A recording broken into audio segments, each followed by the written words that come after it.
Au XIIIe siècle, au cœur des sables de la Perse, un homme perdit tout, sa position sociale, sa réputation, et ce qu'il avait de plus précieux, son maître spirituel, Shams de Tabriz. Jalal ad-Din Rumi fut précipité dans l'abîme du plus profond des souffrances humaines. Et c'est précisément là, dans ce vide insondable, qu'il découvrit quelque chose d'extraordinaire. Lorsque tu n'as plus rien à perdre, tu deviens intouchable. Alors que d'autres mystiques de son époque fabriquaient protection, amulettes et rituels contre les énergies négatives, Rumi proposa quelque chose de radicalement différent. Il n'enseigna pas comment se défendre. Il enseigna comment devenir indéfendable. Comment devenir tellement vide, tellement fluide, tellement présent, qu'aucune énergie négative ne trouve où s'accrocher. Mais qui était Rumi, au-delà du poète dont les vers ornent les réseaux sociaux et les livres de développement personnel? Il fut un professeur respecté de théologie islamique, un juriste conservateur, jusqu'à ce que sa rencontre avec Shams bouleverse totalement sa vie. Cette rencontre l'entraîna dans un voyage de déconstruction si intense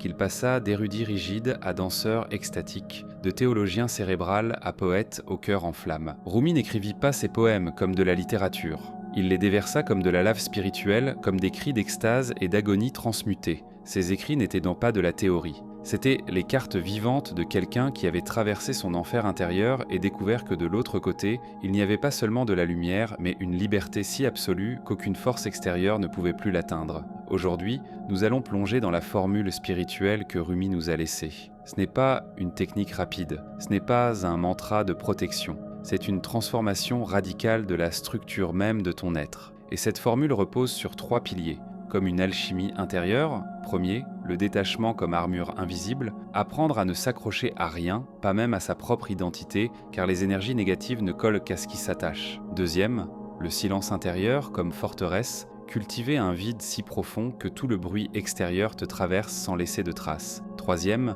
l'alchimie de la souffrance en puissance spirituelle, transformer chaque blessure, chaque trahison, chaque perte, non en traumatisme, mais en combustible pour ton évolution. Rumi nous a enseigné quelque chose qui défie toute logique de défense spirituelle. Tu n'as pas besoin de bouclier lorsque tu deviens le vide lui-même. Tu n'as pas besoin de repousser le négatif lorsqu'il n'y a plus rien en toi à attaquer. Tu n'as pas besoin de protéger un moi que tu as déjà appris à lâcher. La véritable invincibilité ne consiste pas à construire des murs de plus en plus hauts. Elle consiste à devenir si vaste à l'intérieur que tout peut passer sans toucher ce que tu es vraiment. Car ce que tu es vraiment ne peut être atteint, blessé ou diminué. Il ne l'a jamais pu. Et c'est cela que nous allons explorer maintenant, à travers les paroles et la sagesse d'un homme qui a vécu cette vérité jusqu'à la dernière fibre de son être. Le détachement comme armure invisible. Il existe un concept dans le soufisme appelé fana. Ce mot signifie annihilation, dissolution, mort mystique. Mais il ne s'agit pas d'une destruction nihiliste, c'est la mort volontaire de tout ce que tu crois être, mais que tu n'es pas. C'est le processus de dissoudre la coquille fausse pour révéler le noyau immortel. Rumi a vécu ce fana de manière brutale et merveilleuse. Quand Shams disparut de sa vie,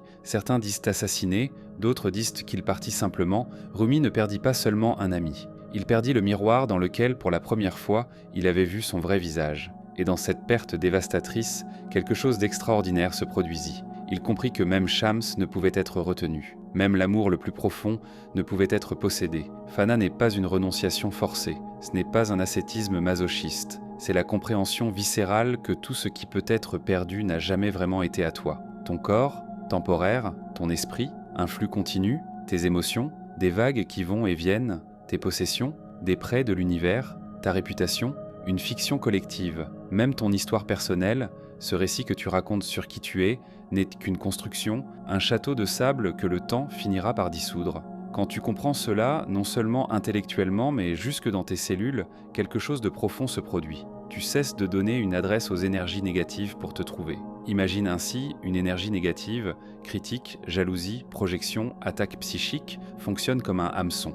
Mais un hameçon ne sert que s'il y a quelque chose à attraper. Si quelqu'un critique ton travail et que tu t'accroches à l'identité de personne compétente, l'hameçon prend. Si quelqu'un te rejette et que tu es attaché au besoin de validation extérieure, l'hameçon prend. Si quelqu'un te trahit et que tu es attaché à l'histoire « je suis quelqu'un qui mérite la loyauté », l'hameçon prend. Mais que se passe-t-il lorsque tu lâches tout cela? Lorsque tu es déjà mort, au besoin d'être perçu d'une certaine manière, lorsque tu as déjà traversé la mort de l'ego et découvert que tu existes encore de l'autre côté, plus entier que jamais, l'hameçon traverse le vide. Il ne trouve nulle part où s'accrocher. Rumi a dit « Meurs, meurs, meurs dans cet amour ». Si tu meurs dans cet amour, ton âme renaîtra. Il parlait exactement de cela, de la mort volontaire de toutes les fausses identités qui te rendent vulnérable. Mais attention, il existe une ombre dangereuse du détachement, l'indifférence, la personne qui devient froide, distante, qui confond détachement avec ne plus rien ressentir. Ce n'est pas de la sagesse, c'est de la dissociation. Un mécanisme de défense de l'ego déguisé en spiritualité. Le détachement sacré de Rumi est différent. Il aimait profondément. Il ressentait intensément. Il a pleuré, dansé, crié de douleur et d'extase. Mais il ne s'agrippait pas. Il permettait à tout de le traverser sans chercher à figer le moment, sans vouloir posséder l'expérience, sans tenter de contrôler le résultat. C'est comme tenir un oiseau dans des mains ouvertes ou le serrer dans un poing fermé. Dans des mains ouvertes, l'oiseau peut rester ou s'envoler et tu demeures en paix avec les deux possibilités. Dans des mains fermées, tu écrases ce que tu aimes. Le prophète Muhammad, figure centrale sur la voie soufie de Rumi, a dit « Meurs avant de mourir ». Et cet enseignement est devenu le cœur de la pratique spirituelle de Rumi. Mais que signifie « mourir avant de mourir » Cela signifie expérimenter de son vivant la dissolution totale de tout ce que tu crois être, traverser la mort de l'ego, la désidentification complète et découvrir qu'il existe en toi quelque chose qui observe tout cela, et cet observateur ne peut pas mourir, car il n'est jamais né. Lorsque tu traverses cette mort consciente, quelque chose de remarquable se produit. Tu cesses d'avoir peur. Non pas parce que tu deviens courageux, mais parce qu'il n'y a plus personne là pour avoir peur. Le personnage qui tremblait a été dissous.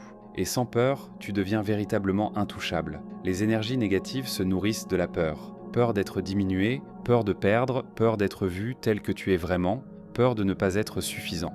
Lorsque ces fondations disparaissent grâce au détachement, il n'y a plus de nourriture. L'énergie négative te traverse comme le vent à travers un arbre creux. Rumi pratiquait quelque chose que nous pouvons faire dès maintenant.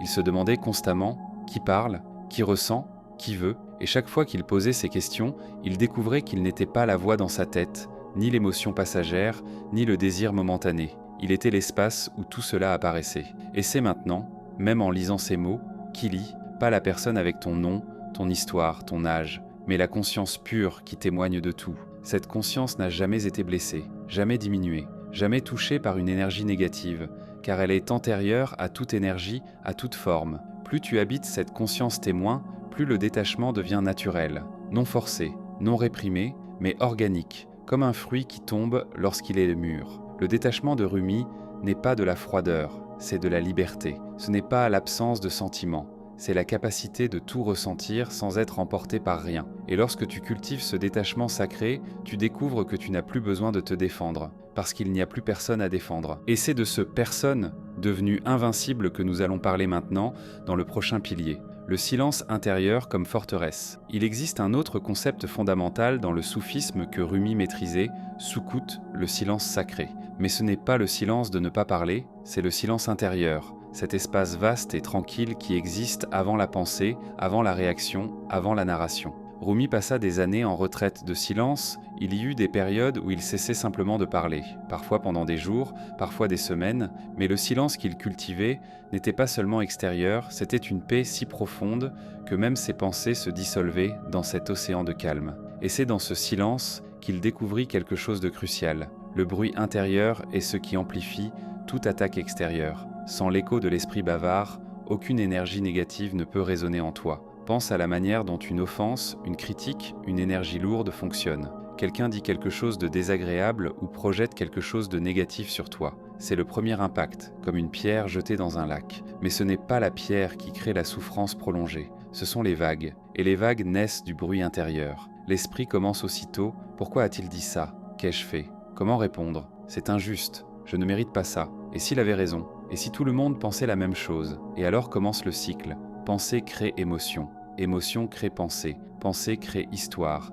Histoire crée identité blessée. Soudain, cette pierre initiale, qui aurait pu sombrer dans le silence, devient une tempête qui dure des jours, des semaines, parfois des années. Mais comprends bien, ce n'était pas la pierre. C'était le bruit intérieur qui a tout amplifié. Rumi vit cela avec une clarté tranchante. Il vit que l'esprit humain est comme un amplificateur. Il prend un petit signal et le multiplie à l'infini. Et lorsque tu apprends à éteindre l'amplificateur, que reste-t-il ? Juste le moment, juste le fait, sans histoire, sans drame, sans blessure persistante. Rumi développa une pratique qu'il appelait le témoin silencieux, une forme de méditation active, pas la méditation formelle assise, mais une vigilance présente au cœur de la vie ordinaire. La technique est simple mais profonde. Lorsqu'un événement négatif survient, critique, rejet, énergie lourde, tu ne t'identifies pas à la réaction. Tu observes la réaction. Tu vois la pensée naître, tu sens l'émotion vibrer, tu remarques l'impulsion de te défendre, d'attaquer ou de fuir. Mais tu ne bouges pas. Tu restes comme le ciel qui regarde passer les nuages. Rumi disait « Tu n'es pas la tempête, tu es le ciel qui contient la tempête ». Lorsque tu habites cet observateur silencieux,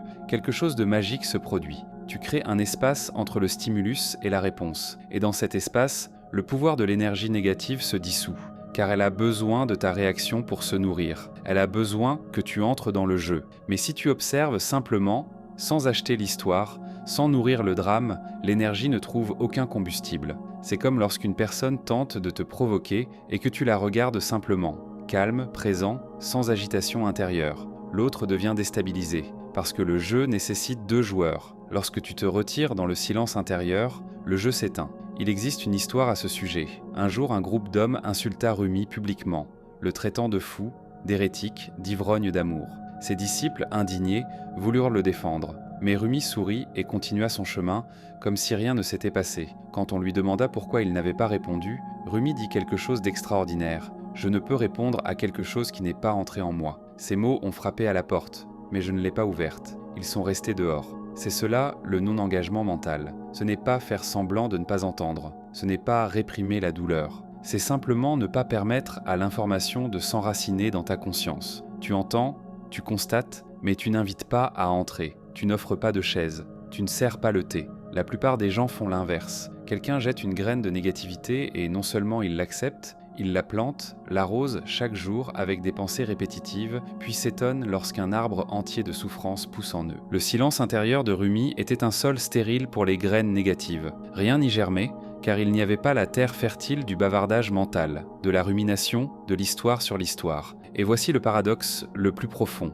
Plus tu es vide à l'intérieur, plus tu es protégé. Cela semble contradictoire, non ? La logique commune dirait « Remplis-toi de lumière, d'amour, d'énergie positive pour repousser le négatif ». Mais Rumi nous enseigne l'inverse. Il disait « Sois comme une flûte de bambou entièrement vide. Seulement ainsi la musique divine peut te traverser. Lorsque tu es plein d'opinions, plein d'identités, plein d'histoires sur toi-même, plein de besoins émotionnels, tu es dense. Et la densité attire la densité. Le poids attire le poids. Mais lorsque tu es vide, spacieux, silencieux à l'intérieur, tu deviens comme l'air. Que peut-on blesser dans l'air ? Que peut-on salir dans l'espace ? Ce vide n'est pas une absence dépressive, c'est une plénitude débordante. C'est le silence enceinte de possibilités, non le silence mort de la suppression. C'est le vide de l'utérus qui peut donner la vie, pas le vide du désert stérile. Et lorsque tu cultives ce vide intérieur par le silence sacré, tu découvres qu'aucune énergie négative ne peut s'accrocher. Elle traverse simplement, comme le vent dans une vallée, comme la lumière à travers le verre,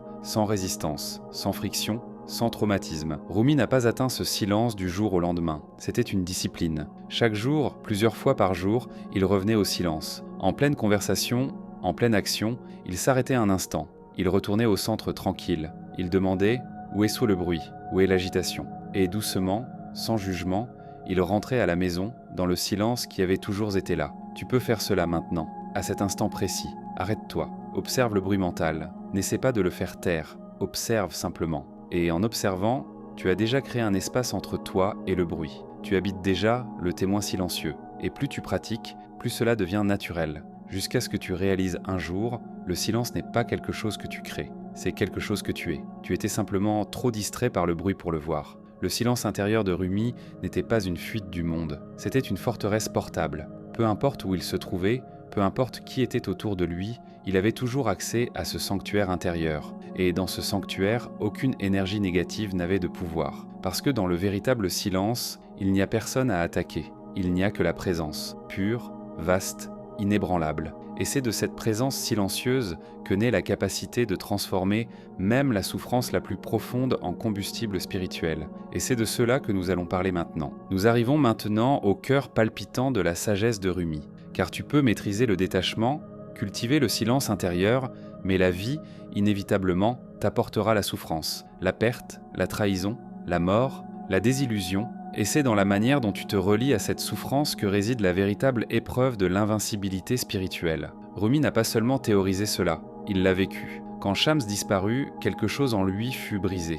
Il entre dans ce que les soufis appellent la porte de l'anéantissement. Pendant des mois, il erra dans les rues en criant le nom de Shams, le cherchant obsessionnellement, refusant d'accepter sa perte. Mais alors, quelque chose d'alchimique se produisit. Au cœur de cette douleur insupportable, Rumi trouva une porte, et lorsqu'il la traversa, il ne trouva pas Shams de l'autre côté. Il trouva quelque chose de bien plus grand. Il découvrit que Shams n'avait jamais été séparé de lui, que l'amour qu'il ressentait n'était pas en Shams, il était en lui-même, simplement éveillé par Shams. Les soufis ont un concept profond, Dak Mejahan, la blessure de l'âme. Ce n'est pas une blessure ordinaire, c'est une blessure qui, au lieu de te détruire, t'ouvre. Comme lorsqu'on brise une noix, l'impact semble violent, mais il est nécessaire pour révéler le fruit à l'intérieur. Rumi disait « La blessure est l'endroit par lequel la lumière entre en toi ». Il ne romantisait pas la douleur, il pointait vers une vérité mystique. Il existe une forme de souffrance qui, lorsqu'elle est consciemment embrassée, transperce les couches de l'illusion et te conduit directement au noyau de ton être. Cette blessure sacrée ne peut être évitée par aucune protection spirituelle. Elle fait en réalité partie du chemin. Elle est comme la circoncision de l'âme, une coupure nécessaire qui enlève l'excès, ce qui n'est pas essentiel, pour révéler la pureté qui a toujours été là. Mais voici la distinction cruciale. La même blessure qui peut t'ouvrir à Dieu peut aussi te enfermer dans l'amertume. La même douleur qui peut se transformer en sagesse peut t'enchaîner à la victimisation. La différence ne se trouve pas dans l'intensité de la souffrance, mais dans la manière dont tu la métabolises. Après la désintégration initiale, après des mois de recherche frénétique, Rumi commença à faire quelque chose d'extraordinaire. Il commença à danser. Pas une danse de célébration, une danse de transmutation. Il tournoyait pendant des heures, parfois des jours, dans une transe extatique que les soufis appellent le sama. Et tandis qu'il tournait, quelque chose se produisait. La douleur devenait poésie. La perte se transformait en amour universel. L'attachement à une personne se dissolvait dans l'union avec le tout. Il écrivit plus de 40 000 vers après la perte de Shams. Son œuvre majeure, le Masnavi, considéré comme le Coran en persan, était né directement de cette blessure. Rumi n'a pas surmonté la douleur. Il l'a traversée si complètement qu'elle s'est transmutée, comme le charbon qui, sous une pression extrême, devient diamant, comme les raisins écrasés deviennent vin. La substance est la même, mais la forme est totalement différente. Il disait « Ne fuis pas la souffrance, plonge plus profondément en elle, car de l'autre côté de la souffrance se trouve une liberté que tu n'as jamais imaginée. » Voici où la plupart des gens se perdent. Ils confondent accepter la souffrance avec s'y résigner. Ils confondent traverser la douleur avec s'identifier comme la personne qui a souffert, et là naît l'identité de victime, l'une des formes les plus dangereuses d'attachement. La victime utilise la souffrance comme identité, comme un signe, comme explication de tout ce qui ne fonctionne pas dans sa vie. Et ironiquement, c'est cette identification au traumatisme qui maintient la personne éternellement vulnérable aux nouvelles énergies négatives. Car la victime attend toujours la prochaine attaque, toujours sur la défensive, toujours en train de prouver que le monde est cruel. Rumi nous montre le chemin opposé, la transmutation. Tu ne nies pas que tu as souffert, tu ne minimises pas la douleur, mais tu ne deviens pas non plus la douleur. Tu lui permets de te traverser, de te briser, de te refaçonner, mais tu n'y construis pas ta maison. C'est comme traverser le feu. Tu peux passer à travers les flammes et en sortir carbonisé, ou tu peux les traverser et en ressortir purifié, avec tout ce qui était inflammable brûlé, ne laissant que l'or que rien ne peut détruire. Il existe un vers de Rumi qui résume cela parfaitement. Ne reste pas à la porte de la douleur. Entre. De l'autre côté de cette porte, il y a un jardin. Mais la plupart des gens restent à la porte. Ils touchent la douleur superficiellement, tentent de la comprendre intellectuellement, en parlent en thérapie, mais n'y entrent jamais vraiment. Ils ne se permettent jamais d'être totalement dévorés par elle. Et c'est précisément cette peur d'être dévoré qui maintient la souffrance vivante, comme une blessure qui ne guérit jamais parce qu'elle n'a jamais été autorisée à saigner entièrement. Rumi est entré. Il a permis à la douleur de la perte de Shams de le dévorer tout entier. Il n'a pas résisté. Il n'a pas essayé de spiritualiser trop tôt. Il a pleuré. Il a crié. Il a déchiré ses vêtements. Il s'est entièrement brisé. Et c'est précisément parce qu'il a eu le courage de se briser complètement qu'il a pu être reconstruit dans une configuration plus élevée.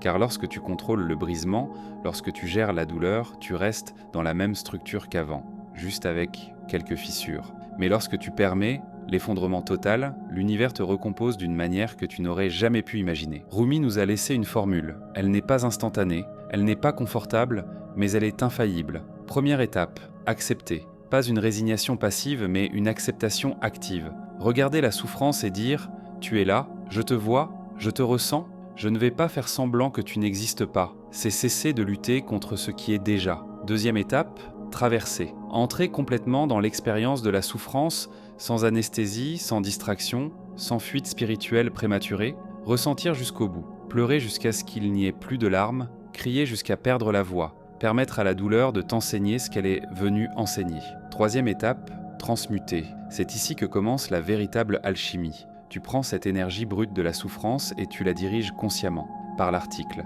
par la compassion envers les autres, par une offrande plus profonde au divin, par toute pratique qui transforme le poison en médecine. Rumi utilisa la poésie et la danse. Toi, tu utiliseras ce qui résonne avec ton âme. Quatrième étape, transcender. Il ne s'agit pas de nier que la souffrance a eu lieu. Il s'agit de réaliser que tu n'es pas défini par elle, que tu as traversé le feu et que tu es toujours là, mais transformé, plus vaste, plus compatissant, plus réel. Tu transcendes non pas en sortant de la souffrance, mais en l'incluant dans une compréhension plus large de qui tu es, et voici le paradoxe final que Rumi a vécu et enseigné. Plus tu tentes de te protéger du négatif, plus tu deviens vulnérable. Plus tu t'obstines à être uniquement lumière, plus ton ombre s'épaissit. Mais lorsque tu descends consciemment en enfer, lorsque tu intègres ta propre obscurité, lorsque tu embrasses ce que Carl Jung appellerait l'ombre, tu deviens entier. Et ce qui est entier ne peut être brisé. Ce qui a déjà visité ses propres démons ne peut plus être hanté par eux. Ce qui est déjà mort et rené ne peut plus être menacé par la mort. Rumi disait « J'ai traversé toutes les religions et j'ai vu qu'elles ne sont que des routes menant au même lieu. J'ai traversé toutes les douleurs et j'ai vu qu'elles ne sont que des maîtres portant des masques différents. » Lorsque tu intègres ton ombre, lorsque tu transmutes ta souffrance, tu n'élimines pas les énergies négatives du monde, mais elles cessent d'avoir du pouvoir sur toi, parce que tu as déjà traversé le pire, la mort de l'ego, l'effondrement de l'identité, la perte de tout ce que tu pensais être, et tu as découvert que tu n'as pas seulement survécu, mais que tu as fleuri. La souffrance n'est pas l'opposé de l'invincibilité spirituelle, elle en est le chemin. La blessure n'est pas l'opposé de la guérison, elle est l'ouverture par laquelle la véritable guérison entre. Et les énergies négatives ne sont pas des ennemis à abattre, ce sont des maîtres déguisés, là pour t'obliger à trouver en toi ce qui ne peut être touché, blessé ou diminué. Rumi a découvert cela non pas dans les livres, ni dans des théories mystiques, mais dans la chair vive de l'expérience. Et il nous a laissé la carte, non pas pour éviter la souffrance, mais pour la transformer en carburant de notre propre illumination. Et c'est ainsi, en intégrant ces trois piliers, le détachement, le silence et l'alchimie de la souffrance, que nous devenons véritablement intouchables. Alors qu'est-ce que Rumi nous a réellement enseigné ? Il nous a montré que l'invincibilité spirituelle ne se construit pas avec une seule brique. Elle émerge de la danse harmonieuse entre trois forces alchimiques. Le détachement te libère du besoin de défendre n'importe quelle version de toi-même. Lorsque tu n'es attaché même plus à ta propre identité, qu'est-ce qui pourrait être attaqué ? Le silence intérieur te donne une forteresse où aucun bruit extérieur ne peut résonner. Quand l'esprit est calme, la pierre tombe dans le lac et s'enfonce simplement, sans vague, sans drame, sans histoire. Et l'alchimie de la souffrance te transforme en ce même feu qui aurait dû te détruire. Tu cesses de fuir la douleur et tu commences à l'utiliser comme un portail vers des dimensions plus profondes de ton être. Ces trois piliers ne fonctionnent pas isolément, ils se nourrissent mutuellement. Le détachement rend plus facile l'habitation du silence. Le silence te permet de traverser la souffrance sans t'y perdre. Et la souffrance transmutée approfondit à la fois le détachement et le silence, car lorsque tu as déjà traversé le feu et que tu en es ressorti transformé, il n'y a plus rien à craindre, rien à protéger, rien à cacher. C'est une spirale ascendante. Chaque pratique renforce les autres. Et ensemble, elles créent quelque chose qu'aucune énergie négative ne peut pénétrer, non pas parce que tu as construit des murs, mais parce que tu es devenu espace pur. Et voici la vérité la plus profonde que Rumi a vécue et que beaucoup de chercheurs spirituels interprètent mal. L'invincibilité ne signifie pas que tu cesses de ressentir. Rumi ressentait profondément, plus profondément que la plupart des gens ne se permettront jamais de ressentir. Il a pleuré, il a aimé avec une intensité dévastatrice. Il a goûté à l'extase et à l'agonie dans des mesures également extrêmes. La différence, c'est qu'il n'était défini par aucun de ces états. Il les traversait comme le ciel traverse toutes les saisons. Le ciel ne résiste pas à l'hiver ni ne s'attache à l'été. Il est simplement vaste, présent, imperturbable dans son essence, même lorsque des tempêtes traversent sa surface. Tu ne deviens pas intouchable en cessant de ressentir. Tu deviens intouchable en ressentant tout complètement, mais sans t'identifier à ce que tu ressens. La douleur vient, tu la ressens pleinement, et elle passe. La joie vient, tu la célèbres pleinement, et elle passe. Et à travers tout cela, tu demeures cet observateur silencieux, cet espace vide, cette conscience que rien de ce qui la traverse ne peut souiller. Ainsi, l'invitation de Rumi pour toi, maintenant, n'est pas d'accumuler davantage de connaissances. Ce n'est pas d'ajouter une théorie spirituelle de plus à ta collection. c'est de vivre cela, de le tester dans la fournaise de ta propre vie. Aujourd'hui même, lorsque quelqu'un dira quelque chose qui normalement te blesserait, pratique le détachement. Observe l'impulsion de défendre ton image et demande doucement qui a besoin d'être défendu ici. Cette identité est-elle vraiment moi? Aujourd'hui même, lorsque l'esprit commencera à bavarder avec des angoisses, des jugements, des récits sans fin, pratique le silence intérieur. Ne force pas l'esprit à se taire. Observe simplement le bruit. Vois si tu peux trouver l'espace silencieux qui a toujours été là, avant toute pensée. Et lorsque la souffrance inévitable viendra, et elle viendra parce que tu es vivant, ne la fuis pas, ne la romanticise pas, ne construis pas une identité autour d'elle, mais entre, traverse, permets-lui de te briser de la manière dont tu as besoin d'être brisé. Et fais confiance au fait que de l'autre côté de cette fracture existe une version de toi que tu ne connais pas encore, plus entière, plus vraie, plus libre. Rumi nous a laissé des mots comme des graines. Lorsqu'elles sont plantées dans le sol fertile d'une vie vécue consciemment, elles peuvent fleurir en sagesse. Tu penses être une goutte dans l'océan, mais tu es l'océan entier dans une seule goutte. Tu crois que la souffrance te diminue, mais ce n'est que l'écorce qui s'enlève pour révéler la graine immortelle. Tu crois avoir besoin de protection. Mais qu'est-ce qui, en toi, peut vraiment être blessé? Trouve cela, habite cela, sois cela. Et je te laisse avec une dernière question, la même que Rumi se posa lui-même et qui changea tout. Et si les énergies négatives que tu as tenté de repousser toute ta vie n'étaient pas des ennemis? Et si elles étaient des messagères déguisées, te forçant à trouver en toi ce qu'aucune force extérieure ne peut toucher? Et si tu n'avais pas à les combattre, mais seulement à devenir si vide, si silencieux, si entier, qu'elles traversent simplement ton être comme le vent traverse une vallée, peut-être que la véritable protection ne réside pas dans la construction de forteresses autour de toi, peut-être réside-t-elle dans la découverte que tu as toujours été l'espace illimité dans lequel toutes les forteresses et toutes les attaques apparaissent et disparaissent sans jamais toucher ce que tu es vraiment. C'est là la formule de Rumi. Pas une technique, une transformation, pas une défense, une dissolution dans l'infini. Et lorsque tu vis cela, tu découvres que tu n'as jamais eu besoin d'être intouchable, parce que tu as toujours été intouchable. Tu avais simplement oublié.